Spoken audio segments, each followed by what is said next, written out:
একটা নতুন দিনে একটা নতুন ভিডিও নিয়ে তোমাদের কাছে চলে এলাম। এখন ঘড়িতে বাজে 10:30। তোমাদের শুভ সকাল জানি। আশা করি তোমরা সবাই ভালো আছো। আমি একদম তোমাদের মতোই আছি। এখানে বেশ কিছুটা মানে মাছের টুকরো নিয়েছি। মাছের টুকরো বললে ভুল হবে, ফিলে নিয়েছি আর কি। আর ফিলের কথা কানে এলি কী হবে মনে হবে বলো তো, কী রেডি করবো? ফিশ ফ্রাই অথবা ফিশ ফিঙ্গার। এখানে দেখো সেই ফিলেগুলোকে ভালো করে ধুয়ে টুয়ে পরিষ্কার করে নিয়ে আন্দাজ মতো নুন, একটু গোলমরিচের গুঁড়ো আর একটু পাতিলেবু রস দিয়ে ভালো করে আমি ফিলেগুলোকে মাখিয়ে নিলাম আর কি। মাখিয়ে নিয়ে আমি নর্মাল ফ্রিজে রেখে দেবো।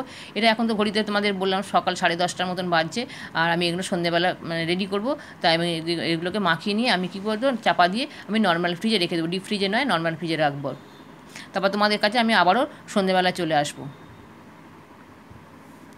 দেখো সন্ধ্যাবেলা চলে এসেছি, তোমাদের শুভ সন্ধ্যা জানাচ্ছি। একটা বড় সাইজের পেঁয়াজ নিয়েছি, ওখানে আমরা 11টার মতন ফিলে আছে, তাই এখানে একটা বড় সাইজের পেঁয়াজকে টুকরো করে নিয়েছি। ধনে পাতা দিচ্ছি আর দেবো 7-8টার মতন, যে কী যেন ওটাকে বলে, রসুন আর কি। 7-8টার মতন রসুন, কাঁচা লঙ্কাটা যে যেরকম ঝাল খাবে সেরকম দেবে। আমি 4টের মতো কাঁচা লঙ্কা দিয়েছি এখানে। আর আদার টুকরো না দিয়ে আদার পেস্ট দিলাম, তার কারণ হচ্ছে অনেকটাই আদার পেস্ট করা আছে আর কি। যেহেতু এগুলো একসাথে মিক্সি বাটিয়ে দিচ্ছি কেন, ভালো মানে মিক্সিংটা খুব ভালো হবে। আর ধনে পাতাটা 1 আঁটের মতো আমি ধনে পাতা দিয়েছি। এরপর আমি দেবো নুন দেবো, তবে এটা জল ছাড়া এই পেস্টটা কিন্তু রেডি করতে হবে। জল দিলে কিন্তু জিনিসটা কিন্তু একদমই সেট হবে না। দেখো আন্দাজের মতো একটু লবণ দিয়ে দিলাম, কারণ ওখানে ফিলেতে একটু লবণ দেওয়া আছে। আমি ডিমের গোলা যেটা রেডি করবো সেখানেও নুন দেবো, তাই একটু এটাকে বুঝে সুঝে আর কি এই নুনটা দিতে হবে। এবার হলুদ দিয়ে দিলাম একটুখানি, একটু কালারের জন্য আর কি। একটা স্মুথ আমি পেস্ট রেডি করে তোমাদের সাথে সেটা শেয়ার করছি। আমি কিন্তু এখানে পুদিনা পাতা দিলাম না, সেটা তোমরা দেখেছো ফিশ ফ্রাইয়ে বা ফিশ ফিঙ্গার যেটাই করেন ওদের মানে পুদিনা পাতা দেয় আর কি। কিন্তু আমি পুদিনা পাতা, আমি বা মেয়ে কেউ আমরা ওটাকে, ওর গন্ধটা আমাদের ভালো লাগে না, তাই পুদিনা পাতা দিলাম না। শুধুমাত্র ধনে পাতা দিলাম। দেখো এখন পেস্টটা আমার হয়ে গেছে আর কি। এখানে দেখো আমি পেস্টটা কিন্তু একটু পাতলা, যে পেস্টটা কিন্তু একটু টাইট করলেই ভালো হয়। যার ফলে কি ফিলেগুলোতে মাখাতে সুবিধা, ফিলেগুলো তো খুব বেশি মোটা হয় না, একটু যেরকম ফিলে হয় আর কি মাখাতে আর কি। এই মানে এই পেস্টটার মাখাতে একটু অসুবিধা হয় আর কি। এখানে কেন পাতলা হয়েছে তোমাদের বলছি, কেন আমি ধনে পাতাগুলো মানে ধুয়েই আমি সঙ্গে সঙ্গে আমি ওতে মিক্সির বাটিতে দিয়ে দিয়ে আর কি মানে পেস্ট করেছি। কিন্তু ধনে পাতা বা পুদিনা পাতা যেটাই দাও না কেন, ওটাতে দিয়ে বেশ কিছুক্ষণ আর কি জলটা ঝরাতে দিলে তাহলে কিন্তু তাহলে আমার এই সমস্যাটা হতো না। তোমরা যারা করবে অবশ্যই ধনে পাতা বা পুদিনা পাতা দুটোই যদি দাও বা যে কোনো একটা দাও না কেন, যে কোনো মানে ধনে পাতাটা অবশ্যই দিতে হবে। তাহলে কিন্তু পেস্টটা আর কি যদি জলটা ঝরাতে দাও বেশ একটা টাইট মতন একটা ভাব চলে আসবে আর কি, সুন্দর হবে।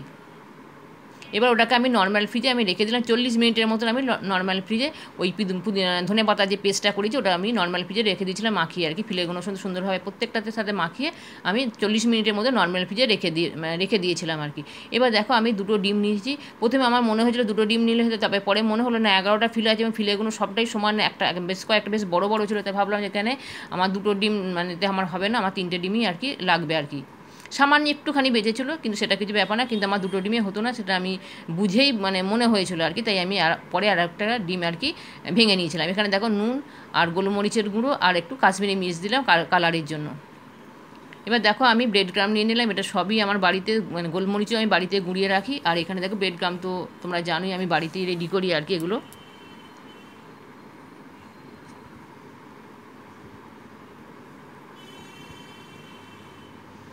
সমস্ত কিছু দেখো রেডি করা আছে।